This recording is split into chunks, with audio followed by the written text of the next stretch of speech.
ইনশাআল্লাহ অনেক বড় বড় চাকরিজীবী আছে, অনেক টাকা বেতন পান ইনশাআল্লাহ। 10 কার্টন টাইলস আপনার জন্য কোনো ব্যাপারই না ইনশাআল্লাহ। ভুল করে হ্যাঁ কত 7,000 টাকা দাম হতে পারে এরকম অনেক টাকা যে বলেন ইনশাআল্লাহ যে আমি দেবো ইনশাআল্লাহ। একজন ব্যক্তি 10 কার্টন, 5 জন ব্যক্তি এরকম দাঁড়ান যে আমি 5 কার্টন করে টাইলস দেবো ইনশাআল্লাহ।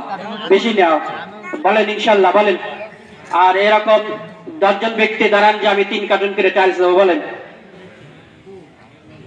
ইনশাআল্লাহ।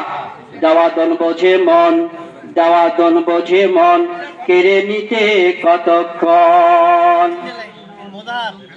কত 3 কার্টন মোজাহার ভাই 3 কার্টন টাইলস মোজাহার ভাই মারহাবা, সকলে বলেন মারহাবা, লিল্লাহি তাকবীর। মোজাহার ভাই 3 কার্টন টাইলস, বলেন আল্লাহু আকবার। আল্লাহ পাক মোজাহার ভাইয়ের দানকে কবুল ও মঞ্জুর করিয়া নিক। তার আব্বা মা দুনিয়াতে বেঁচে আছে আল্লাহ, তাদের হায়াতে তয়বা দিক, তার রিজিকের মধ্যে বরকত দিয়ে দিক। সকলে না আমিন আমিন আমিন আমিন। দানকারীর পিতা মাতা ওগো জামিন বলেন।